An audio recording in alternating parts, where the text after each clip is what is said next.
the loneliest place today for a man is a church pew. We want to get these guys together and help them know you guys are warriors. I don't think we know what the dragons are, but we feel that pull and that calling to go do it, to go do something. The laborers are few and most of them are exhausted. Are we the same person we were a year ago, and how have these guys helped me do that? What is really success? Is it me listening to the voice of God, or is it a number? Instead of saying, I'm just going to be faithful to you. Churches are becoming these brands, and they start looking at them like they do businesses, and how do I protect the brand? Welcome back to the MakeReady Podcast. My name is Brian Sims, and today I get to sit back down with Bill Yuhasz. Bill and I talk about the church, talk about the administration, talk about all the challenges faced by those who serve us, the body. This is something that we, as congregants, really need to understand, to listen to, and to figure out how we can support those that serve us in a way that allows them to use their gifts to best serve the kingdom. Really hope you enjoy this.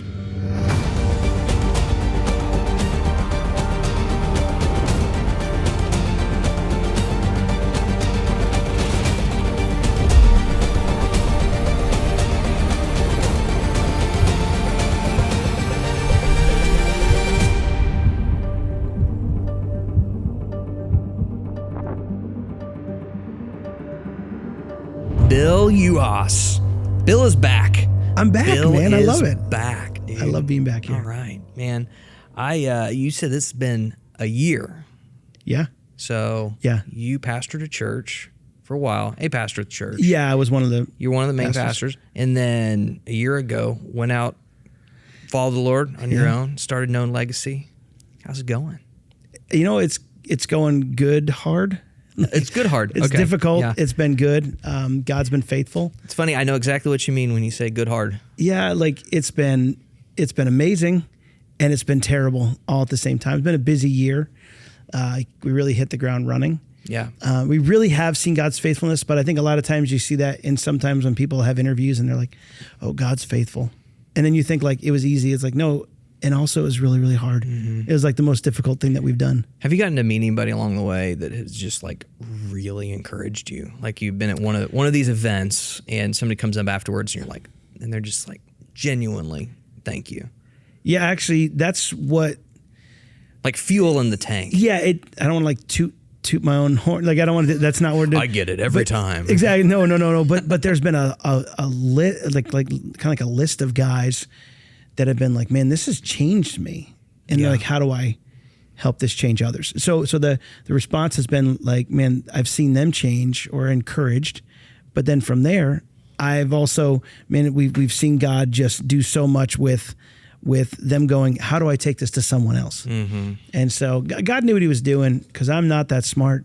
And so to be able to have this book study that we do for More Than You, the book that I have, and to say, hey, well, you can take some guys through this. And I love how God set that up, in like that off time, like on the Fridays when I was working, I was off. I'm like, okay, I'll start this study. I'll do this.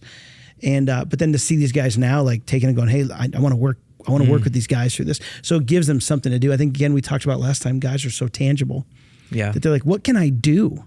Yeah. And this gives them something to do. Yeah. So it's been fun. They want something they can measure. Yeah. They want something I can go do this, and I know that I've done it, and I can tell if it worked, so I can do it again. Exactly, many times over. Yeah. And I think that's where, even as we kind of are walking through this, it's the tangible that's been the biggest thing. Even when we talk to pastors, and they're like, well, what's so different about what you're doing? And we're like, well, I mean, I love studying the truth. Like, I love it. You guys around, and a lot of times we'll study, but there's no call to action at the end. Mm-hmm.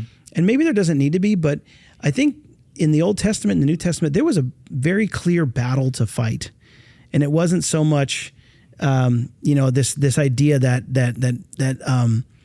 maybe they were just flat out being attacked or whatever, but there was a clear battle of, the Romans, I guess, really did want to kill the daily Christians. So it's like a specific dragon to slay. Exactly. And even in the Old Testament, obviously there's one battle after another. So there was a lot of tangible, okay, we need to go do this. So we're going to use what God's given me, David.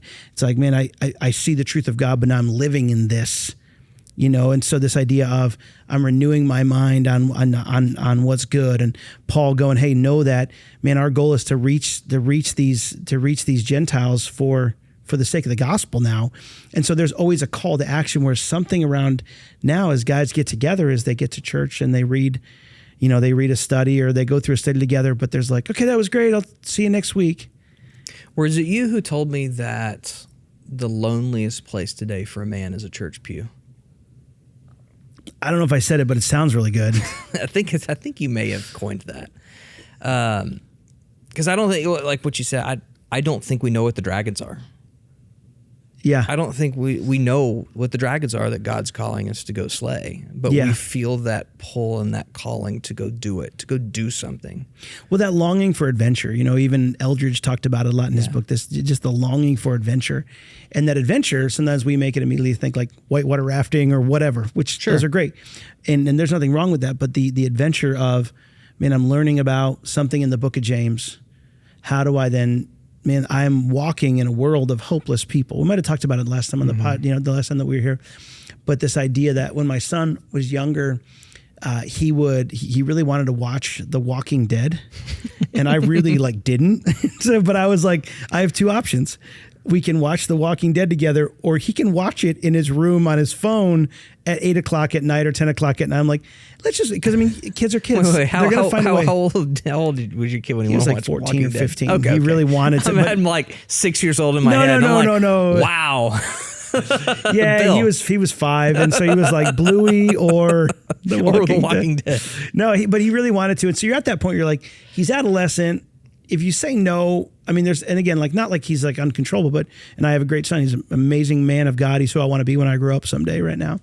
But in those moments, you're given that choice. Like, do I just tell him no? And it becomes his golden idol that he's like, I need to watch this now because now my parents don't want, or can I go, can I be invited into this world? And so anyways, I watched that with him. And the whole point of what I'm saying is just idea, like we're watching The Walking Dead and I go to church and I'm like, and there they are, like literally just men just showing up and just like, I guess this is good, or I'll go do this study. But there's no call to action. There's no call to now go and do this. And even if there is, it somehow gets articulated to learn more instead of go and literally, we have the only hope in the world that turns these dead people alive. And we're not acting like that. Yeah. So that call, that tangible doesn't seem to be very clear. We've talked a little bit about how a lot of pastors are leaving their roles, quitting. And that sounds like like they're just giving up. But why is that?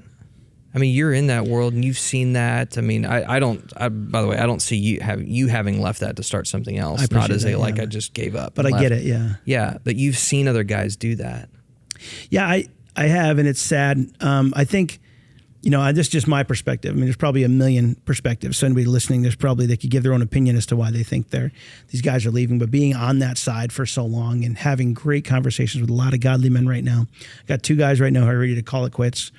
And when I mean that, they're not calling it quits from ministry. They're calling it quits from the local church because they've tried everything. They've tried motivating their men to come alive. They've tried to help them understand it's not about us. Almost like the country club model of man, we've got everything we need here. I just got the phone with a guy today, older gentleman, who was a missionary in England years ago. And he started talking about how he was at this one church and he had told people, hey, they were thinking of starting another church. And the response from most of the people were, but I'm comfortable here. And so even if we don't mean to, there's something about comfort. Now that comfort, it's like the pastors are like almost encouraged, like keep the butts in the seat so the money keeps coming because you have to get paid. So it's only so much. And I'm being very on the flesh side of this. So some guys like, no, we just press in and say it. I get it. That's awesome. But that's not the majority of guys that I'm talking to are going, hey, my constituents, my sheep, my people, I'm trying to share truth with. But man, as I beat them up, they're not like, yay, give me, here's some more money as you rip me apart.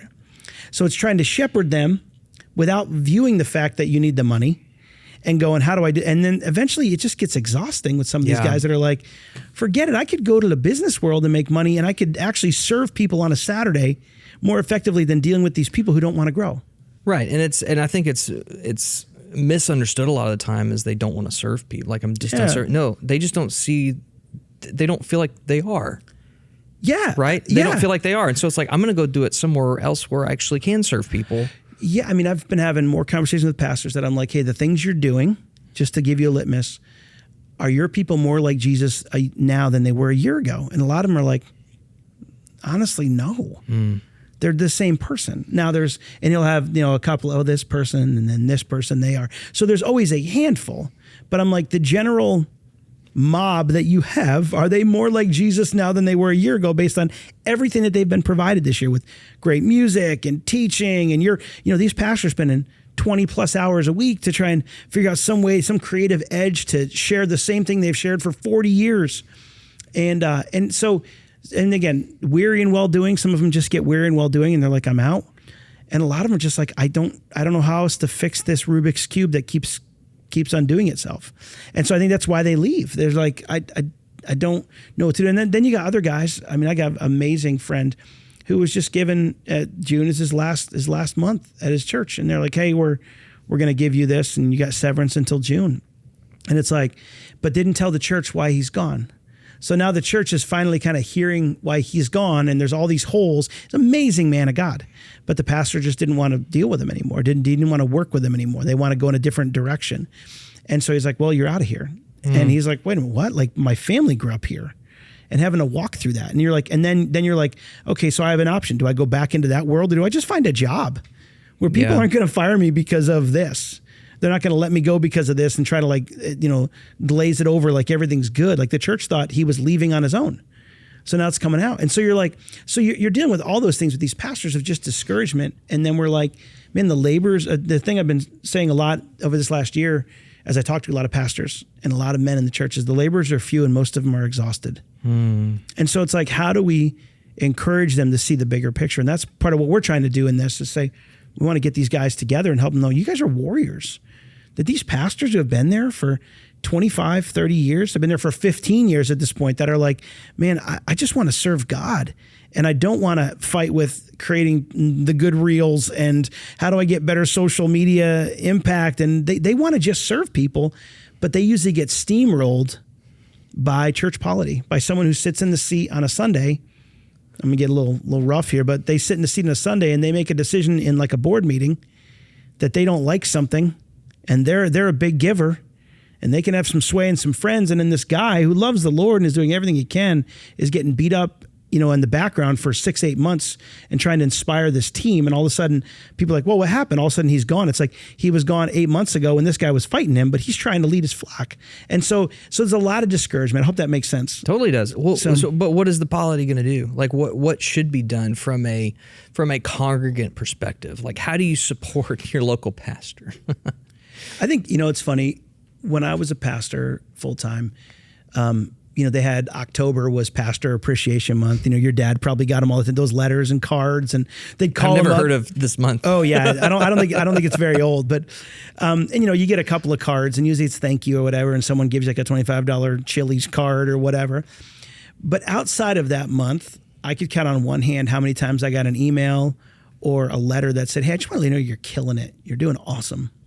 I think one thing that the church in general can do, and I'm an encourager at heart. I love encouraging people. I love seeing people encouraged, but I think it's beyond just this ideology that I have of encouraging people. It's just sending a letter and being like, hey, pastor, we know it's tough. And we're really praying for you. Like even a text to say, hey, I'm praying for you.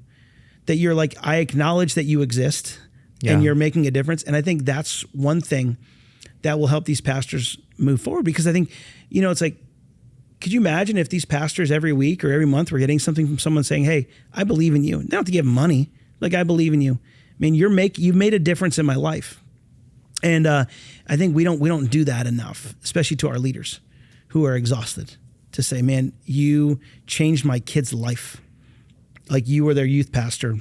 I need to let you know that in this moment they were deciding whether or not they want to be transgender, and instead you loved on them to a point where they were like, man, this guy saw value in me when no one else did, and that's what Jesus looks like, and I need to tell him that. And most pastors are like, I can keep going if that's the case. But that's not happening right now. People aren't crying out to say, I see what you're doing and I appreciate it. If you started a church tomorrow, what would it look like? Like, what would you lean into? Because I think a lot of people assume, well, the church should do everything. It's like, no, it's a limited amount of resources. It's a limited amount of people, and you have to choose a philosophy of ministry of what you focus on. I think maybe I'm wrong, so forgive me in my misquoting, but I think it's Ephesians 4:12, equip the saints for the work of the ministry. And I think that's where we've lost it. Like, we worked with the Chinese church that came over here from they were called the Mayflower Church. You can look them up, Mayflower Church, China. You've probably heard about them. They're now in Midland, Texas. Yeah. Love Pastor Pan. And I love that when I met him in Thailand, that everybody had a role. Like, you were expected to have a part of this, whether it was, man, I'm going to be a part of cooking. I'm going to be a part of being, this community. I'm going to help out with the kids. I'm going to teach them that, whatever it was. I'm going to do my part so that the group is together. And I think that's what I would encourage. I don't think this is the right word, but like tribalism, of the idea of, listen, if you're here, this is your tribe. And I think that's what's missing right now, is this tribe element. There were a few people, I can't remember her name, but you can look them up. You can look them up on AI if you want, and whatever. Like, you can say, hey, but there were a few people in the French and Indian War and in history, in the beginning of our nation, where they were captured by Indians. And in those moments, they were eventually like rescued from the Indians to go back into the Puritan culture or whatever. And they would escape and go back, because they knew that where they were, they had a place. They had something that mattered. They brought something to the table in these communities that they didn't get here. And I think if I was to start a church now, I would start a church that acknowledged that everybody has value, and not like you have value, so sit down and listen, but you have value, so what's your role? So I would make sure that they're doing something immediately. Like, what is your part in this? And how, like, what's your gift that you can bring? And not like, there's nothing wrong with the spiritual assessment gifts, all that. Like, but I'm saying, like, you have something to offer today here. Mm-hmm. Can you grab those 8 chairs and pick those up? Whatever it is. Like, let's all go do this together. Yes. And defining a vision. This is something that Todd Wagner, I think, did so good at Watermark, was defining a vision that everybody saw their place in moving that vision forward. Yeah. And you're right. It didn't have to be some, like, we need experts in these different things, which you do, and you can deploy those gifts. But somebody's got to move the chairs. Somebody's got to greet at the front. Somebody's got to make the coffee. You don't need an expert to do that. You just need a willing person to say, I'll do that, and I'll be part of the mission. And knowing most guys right now, they're like, I'd rather move chairs than have to speak in front of somebody. So we get a bunch of dudes together, they hang out, they drink coffee. At the end of it, they clean up the chairs, but they have a place. And I think that's like, to start a church versus we have all the programs set up, ready to go. Like, do I want something for families? Absolutely. Do I want something for kids? Yes. Like, I mean, I desire that in my own life. But I don't think it needs to be so clean and so scripted and so like to where you walk in, you're like, oh, because I think that's part of the issue. Is it lacks inertia on someone's side to go, oh, well, they've got that covered. No, they've got that covered. I guess I'll just sit here. And so if we can say, hey, there's a role. So would you bifurcate when you talk about church? Would you say there's the church, all believers, we have this mission and we all go do things together, and then there's the administration functions of the church where you have elders, deacons, and things like that, and their role is to equip the saints? Yeah. I would say, yeah, there's, because the view that I have of elders is, man, they are the shepherds. Like they are, like, as a pastor, I'm an elder in that church to make the decision whether that's on the polity list or whatever. But I mean, 2 Timothy talks clear about that. Titus talks about that, this idea. Yeah, 2 Timothy. Wow, I hope I'm not ripping. I don't think it's first. I think it's 2 Timothy. And sorry, it's been a while since I've looked at that. I've been reading through, but not 2 Timothy.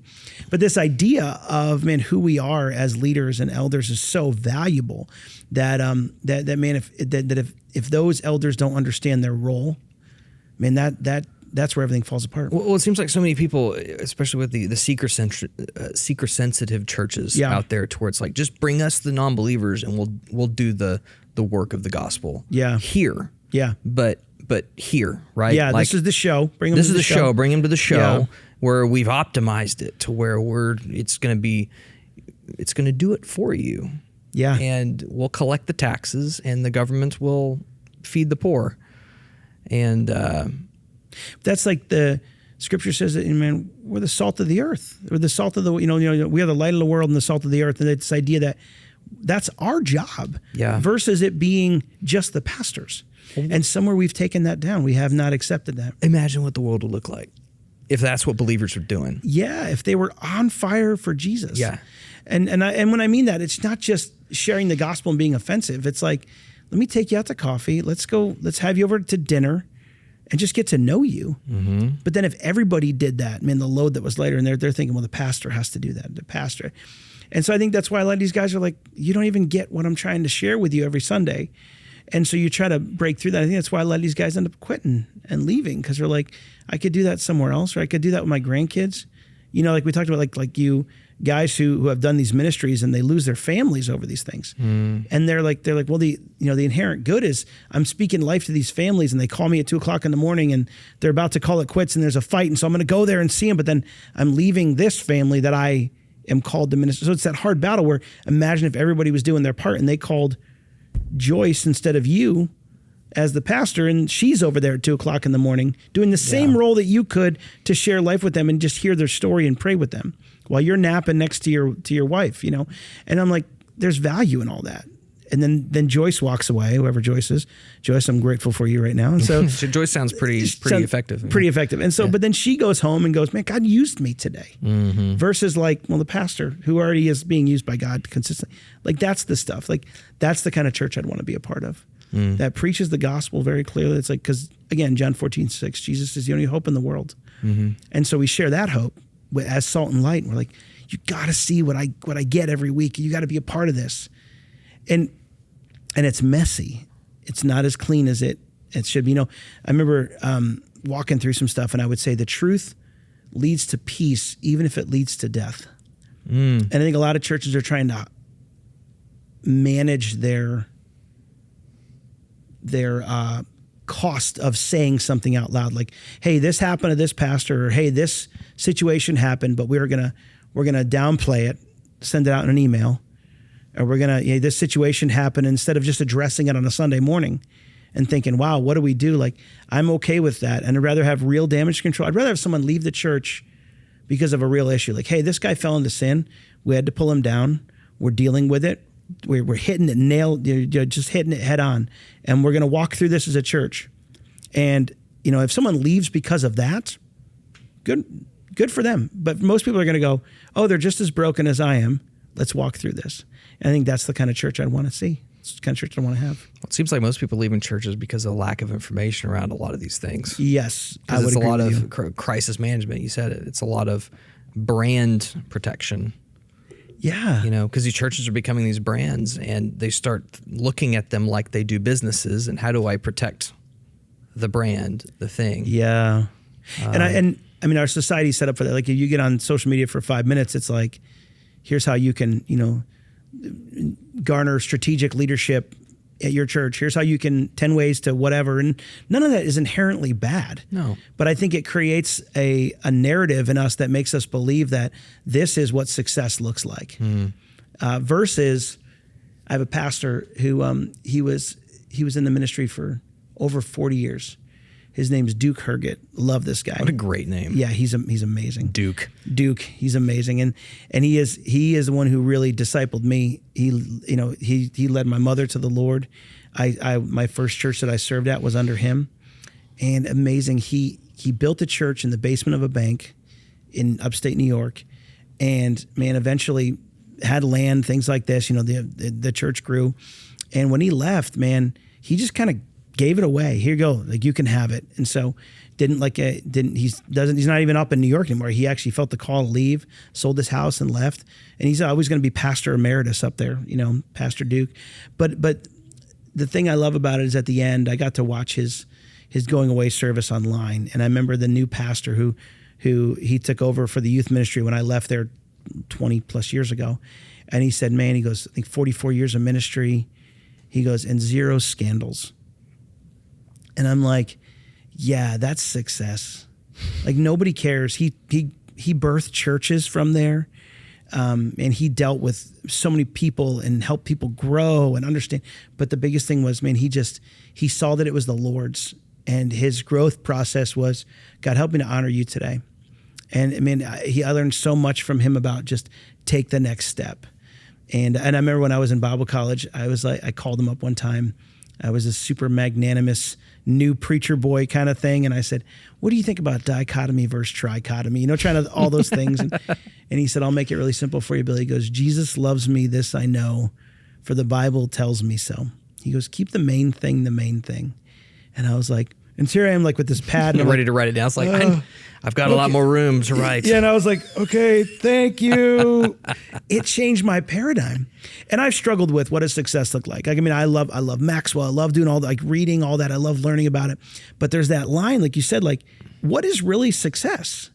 Is it me listening to the voice of God day in and day out and be like, this is what you've called me to? Or is it a number?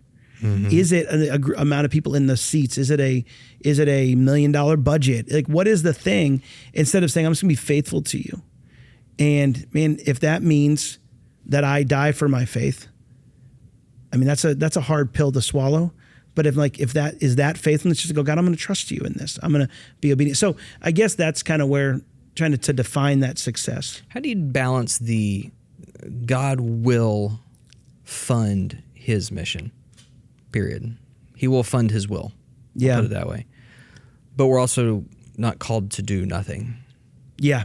How do you balance those two things? Man, I'm struggling with that. I'll be honest with you because obviously I've got a nonprofit, you know what I'm saying? And I'm just kidding. And the website is, no, I'm just kidding. Totally kidding. We have phone standing by. Exactly. We have phone standing by. Exactly. So you too can get this free t-shirt. So yes. No, this prayer shawl. This prayer shawl. There it is. That's it.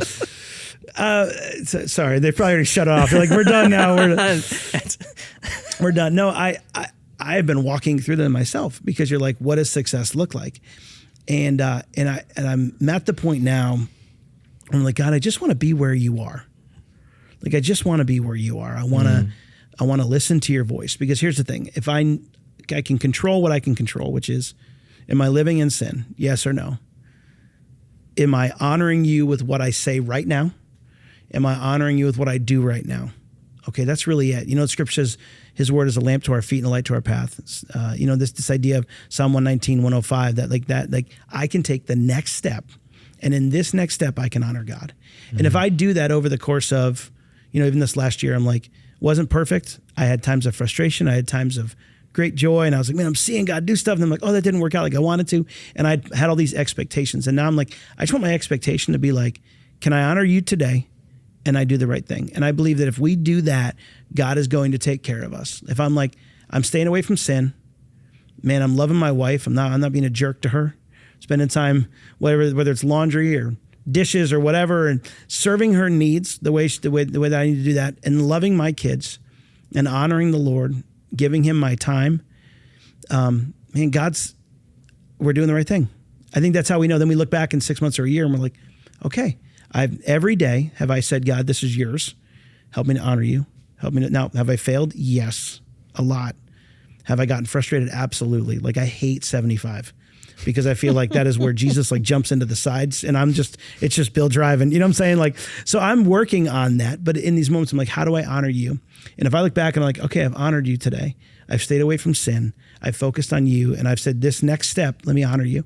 Then I've honored him for 6 months, whatever. You know, like, okay, I'm doing what he's called me to do. Because if not, then he'll shut the door. And so I think that's how we walk, in that kind of boldness. Like, I'm just going to be strong and courageous, not be afraid, know you're with me, but in that, I'm going to honor you. So that's kind of where and your will be done. I've been. Yeah. Yeah. And there's days you're like, I wish you'd get a phone call. Hey, boom, we just want to do this for you. Yeah. And then have to give that to him and go, okay, I just trust you. You know? Does that make sense? That makes perfect sense. Okay, I mean, cool. We've been given so much freedom. Yeah. Like, God gives us so much, just the guardrails are like out here, and we try to make them right here. Yeah. And God gives us so much latitude to operate in and just be free. Yeah. Like, go and just do my will. My will is this for you. Yeah. It's not this. Yeah. Like, live like this. We've all got plans, and so it's like, okay, God, I'm going to give you this plan. If this isn't you, can you just like destroy it? Mm-hmm. And we're not going to end up worse off. I don't ever believe that we will trade down with God. Mm-hmm. I believe that as we do the things of honoring him, letting him be a lamp to our feet and light to our path, and saying, God, I just want to honor you today. And then from there, just let him just take care of the next step. It's not easy, though. I don't think it's easy. It's a very difficult thing. You're walking in it too. So, the tolls are like the toll-free number standing by. Who do you surround yourself with these days as kind of mentors, as disciple makers, discipling you? There's a few guys that I try to stay connected to on the constant, but I got a small circle. I don't think it needs to be a big circle. I don't think so. Because the reason I say that is because when I say that there's barriers, I think those are the men that we surround ourselves with. Yeah. God puts those men in our lives to help us define those barriers biblically. Yeah. I think, we've talked about the armor bearer before, and I think having a few of those guys who just know who you are, that are like, you're not okay, and you're like, I'm fine. Like, no, you're not. I can hear it in your voice. And you're like, that's the kind of guys I want to be around, who are challenging me. I always have room to grow and learn, but I think we immediately take that into how much more scripture do I need to memorize? The Word of God is life, and it's not just getting into a group of guys who can you can do that with now. Memorizing scripture is awesome, and the Word of God. I mean, seriously, like every day I try to get in the Word and spend time in the Word, but it's guys being willing to call you out, like that you've been authentic with. It's more than just they know other scripture and they'd be like, hey, you're not doing okay. And more guys go to those things and then are never known, and they're alone. I mean, more times than not have I had guys come up to me even at some of the events that I've spoken at and are just like, I've never said this to anybody but, and I'm like, and you're in this church. Yeah. You're in this church. I think there's something valuable about being known by other men. That's the discipleship side of like, because we can learn it all, but it's a very scholastic thing. It almost becomes like you're like a monk where you're just learning, but you're not really being challenged. I'm not saying monks don't get challenged, but like this idea of like you're just on your own, but to have another guy to say, hey, I'm calling you out into something greater. Most guys don't have that. And I think that's the kind of guys I am surrounding myself with, are men that are like, I know you're not okay. First thing, you haven't texted me in a day or two. What's going on? And why do you sound like that? And just kind of those kind of comments. Well, somebody that you've been around enough that they can recognize patterns. Yeah. And that takes proximity over time. It takes a brotherhood. It takes guys who understand you. And so that's what I would say. And being around you in different situations. It's not just Bible study. Yeah. It's not just community group. It's not just sitting next to you at church. I mean, it is relationally being around you in different situations, around your family. Yeah. That's where I think the value of coffee or lunch is, because there's that moment where you can be quiet and you're like, you have to keep a conversation, or you have to kind of, it's longer than just this Bible study where you get like, you're in the group, but it's a very guided moment. You're learning something, but then to go take them out to coffee or take them out to lunch and have that conversation. Intention. Yeah. Or both fixing the car with them. Both directions too. Like guys that, and there's, I think guys look for formal discipleship relationships. Yeah. And the best discipleship does not happen in formality. It happens in, this is like the same kind of deal where people memorize scripture, but they never memorize what the scripture means. Yeah. Like they just kind of, that's it. Like we had this study in the book of, 1 Samuel, and it was awesome. And then we went home, what I'm saying? Like, and every day we did. Great. How did it change you? Exactly. And that's that question. Like, are we the same person we were a year ago? Are we more like Jesus now than we were a year ago? And how have these guys helped me do that? And if you're not in a cycle like that, where you've got guys that are challenging you, then you got to get into something else, because that's not what God called us to. Yeah. That very open, honest, like even Jesus called out, well, pretty much all of them, you know what I'm saying? Like, but it was a brotherhood. It wasn't just a scholastic thing. Again, I don't know if we said this the other time, but I remember there being this picture of like, all the apostles sitting in like those old school seats, and Jesus pointing a board and said, "This is not discipleship." You know what I'm saying? Like this idea of like, that's not what Jesus did. Okay, sit down, class. It's like we just got together. So fixing the car with somebody or doing life. And I know we're going to keep hitting that, just the value of men engaging men with a tangible action. Like, we're going to go do this together.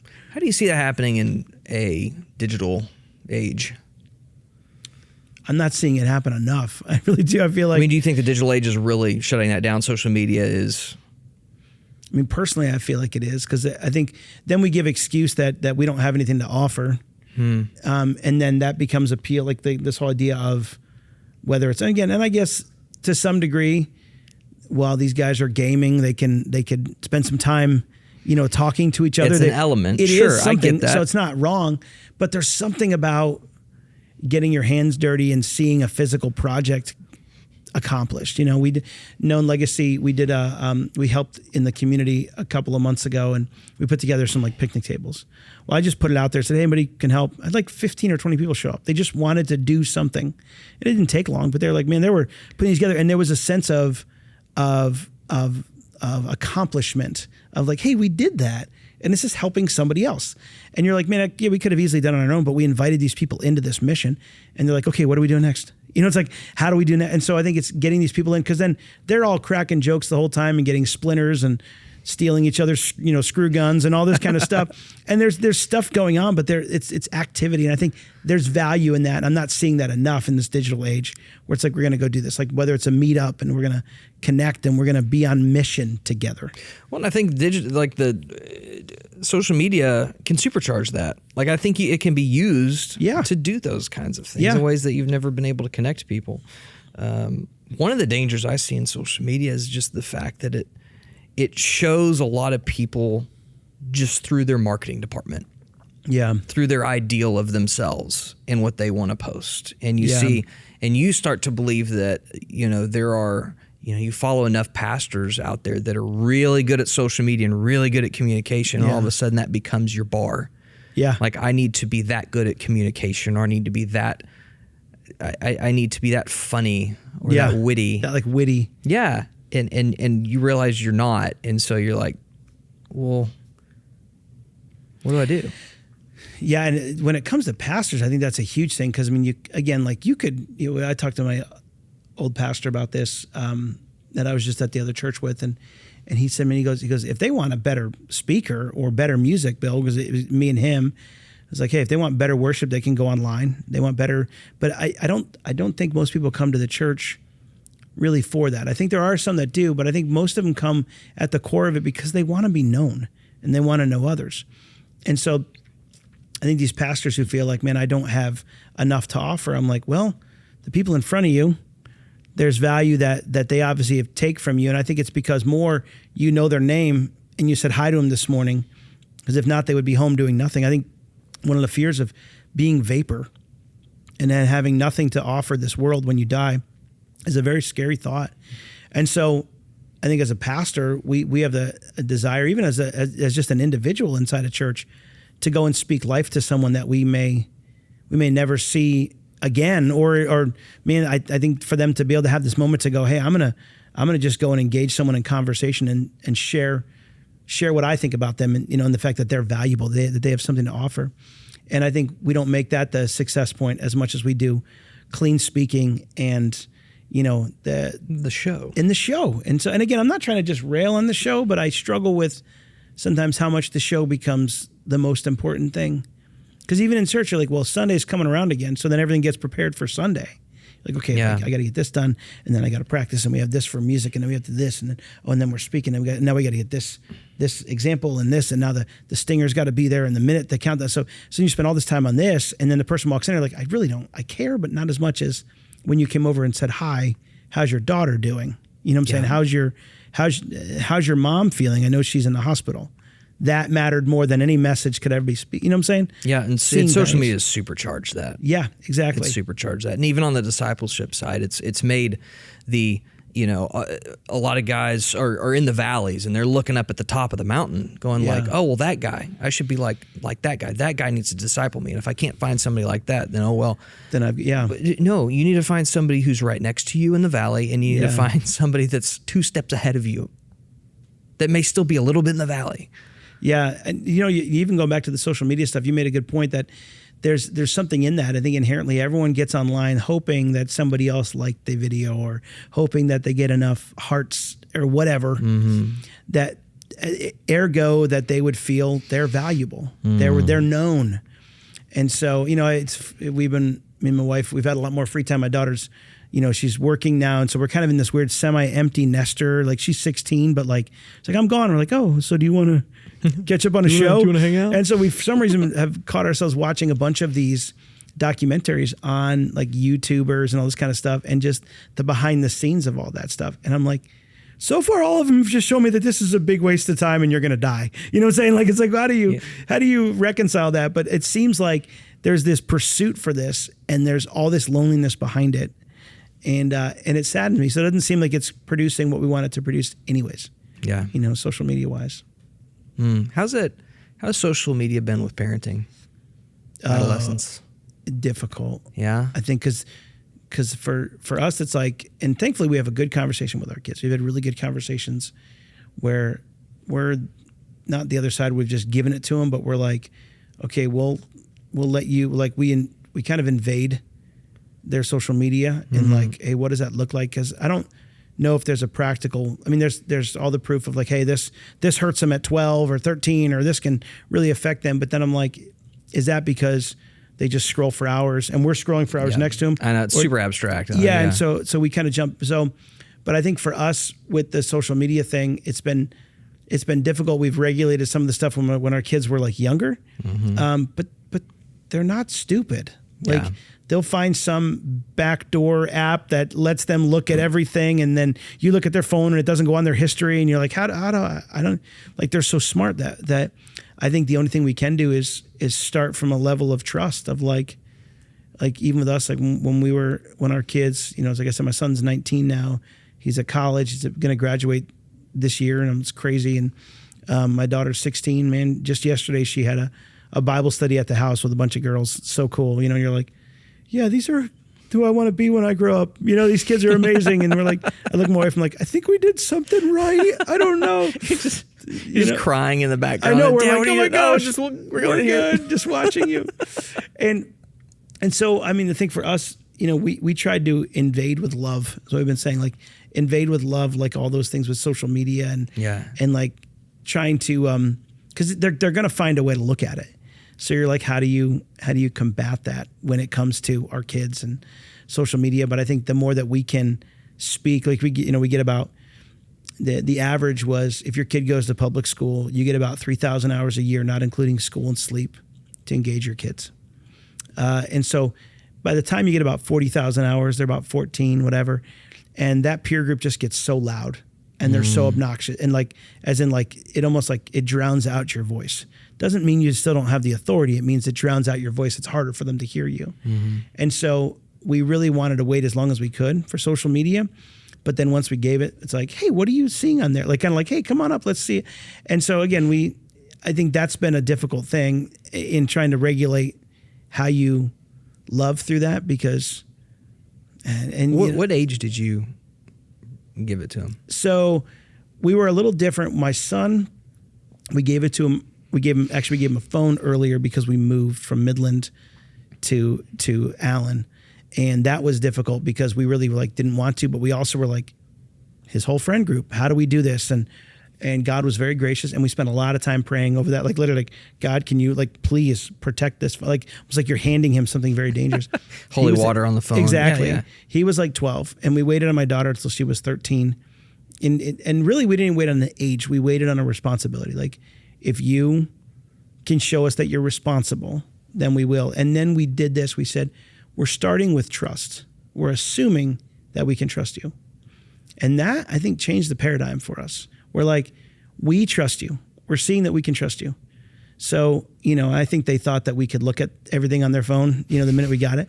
But we're like, we trust you. We believe that that God sees what you're doing, that we could, but we also know that this life is about choices. And really, it's crazy enough, like in biblical times, I mean, by 13, they're having kids. You know what I'm saying? Or whatever.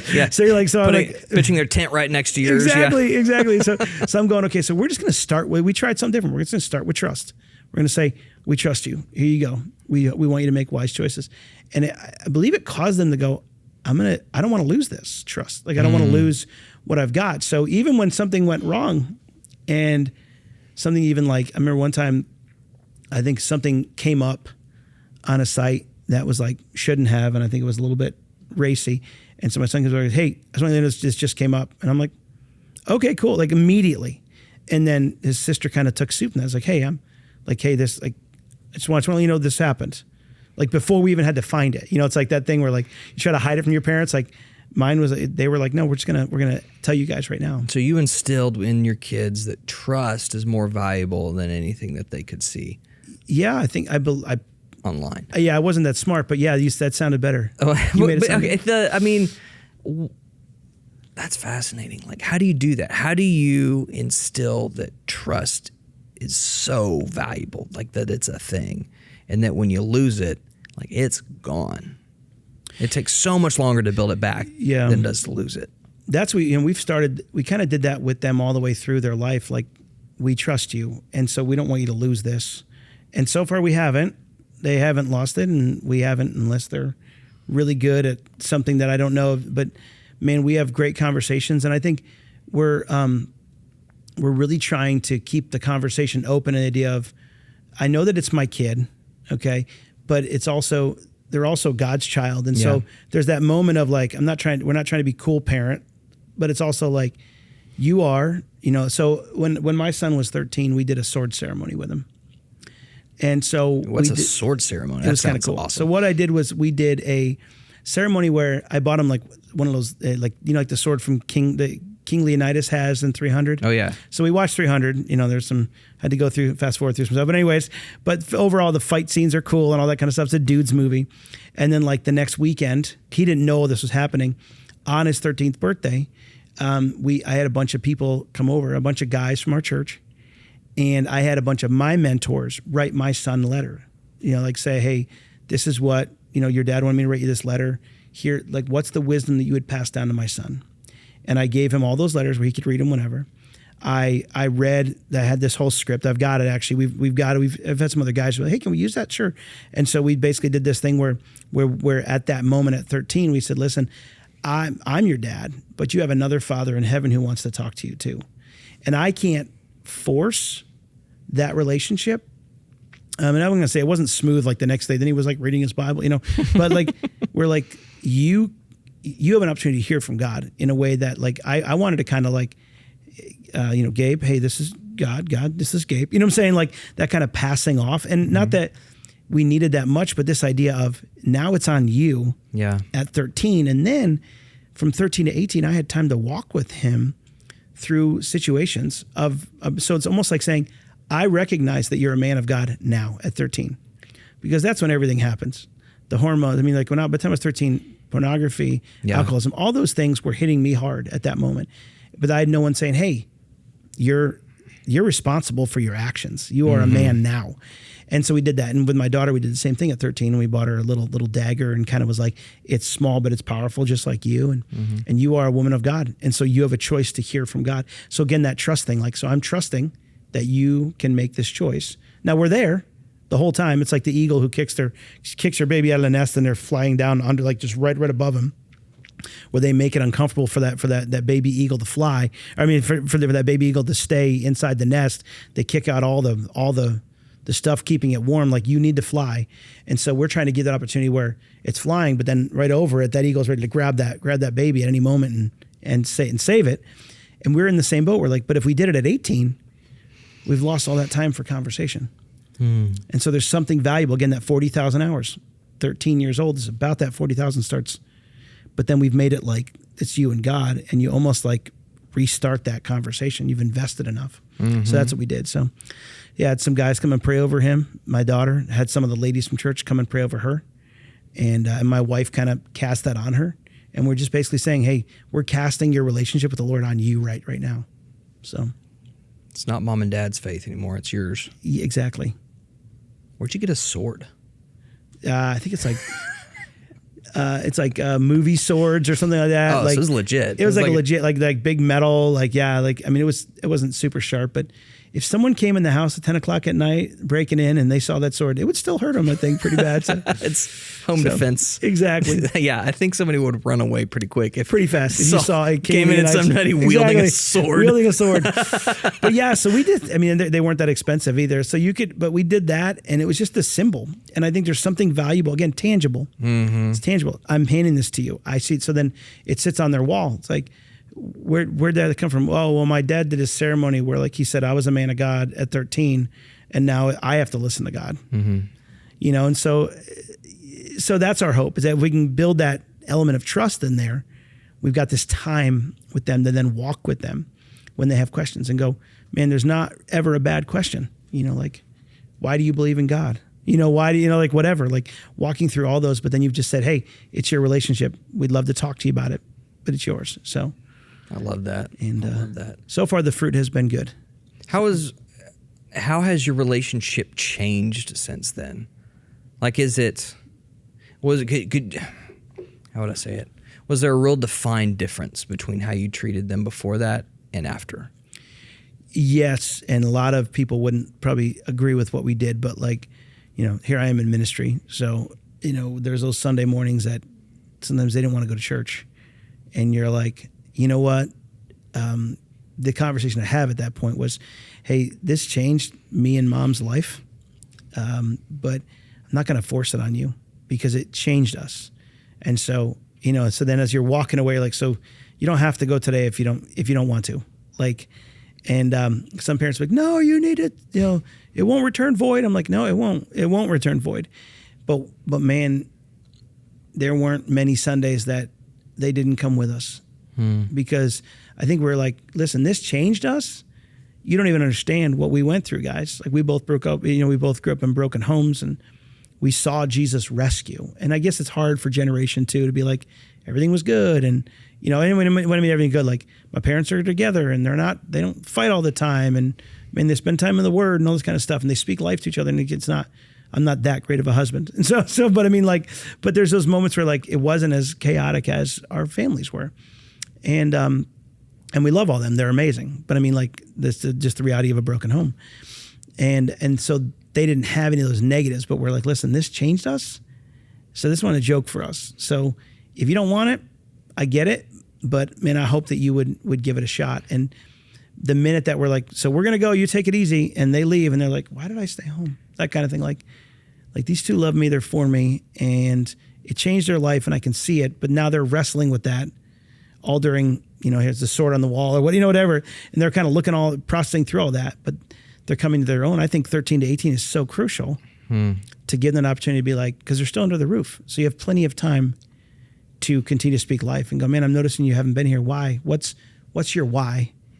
Why did you think this is a joke? Can we talk about it? Yeah. At some point, your kid, you're not picking up and carrying them with you. You're dragging them. Yeah. It's like, I'm not going to drag you anymore. I want to inspire you to chase the things that I'm chasing. And we can do it together alongside each other. But. Well, and I think sometimes it gets, it's like one of my old mentors used to say, like, it's like a coffee can. And so like now from 1 to 18, they're like in the old number 10 coffee can that you hold all the bolts in your, in your grandfather's garage, you know what I'm saying? Like all those things. But man, you open it up a little bit and you have moments to speak life into them. And then you shut the lid again. You open it up again.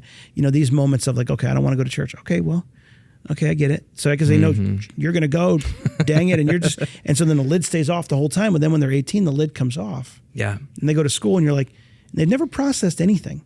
And so we're going, how do we let them process this in a safe environment where I've still got 5 years before they're gone? And so letting them kind of let that lid come off a little bit and process, hey, this guy believes this. This is another religion. How do I, versus when they leave and like, everyone's so nice and they handed me this and now I'm drinking this and smoking this. And it's like, and everyone's so great. And you're like, oh, I didn't realize it because we haven't never processed any of it. Mm-hmm. And so it's like, even my walk with the Lord, it's like, well, do I really believe this?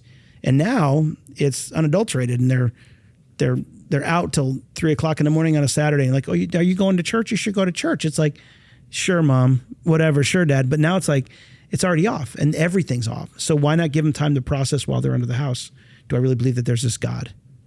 Great conversation. Do I believe if God's good, why would blank happen? And I'm processing. So we open the lid, shut it again, and we talk about it. And then by the time they're 18, you open that lid and you're like, okay, you've processed. I think that's something we really are still trying to do. Verdict's out for my daughter, but like I said, my son I love him and he's who I want to be.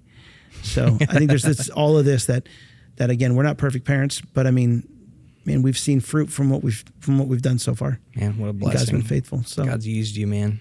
It's been fun. It's been a wild journey. Encouraging to see. Well, Bill, we got to land the plane somewhere. Yeah. I think that's a good spot to land it. That's great, man. Been praying for all your stuff. I'm excited to continue to see what you're doing. I love these videos. I love what they're doing. And so if you're out there, keep sharing all the videos, not just this one, like all of them. Share all of them. I think this ministry matters. Well, what's the status? Give me the status of Known Legacy. Like where are we at? Yeah, well, so we're rolling into year 2. Uh-huh. God's doing some great stuff. We have a men's retreat coming up in September. Uh-huh. It's our second men's retreat. Put 3. It's our second. And man, God's just been faithful. We're continuing to see doors open, conversations. We have a lot of guys consistently using the More Than You book study. It's a free study we use for churches. We're like, they're like, what do it cost? I'm like, buy the book, like we want to see men come alive. So just use the book. And so it's an opportunity for guys to use it. We've got guys who are doing it at coffee shops, at churches, at men's groups all over the place. And so to join that, man, they can just join the conversation. They can be a part of what we're doing to help make a difference in that. And so that's growing. And the more opportunities just keep coming up to speak and share and partner with churches. Love it. It's been good, man. Love it. So thank you, Bill. Thank you so much.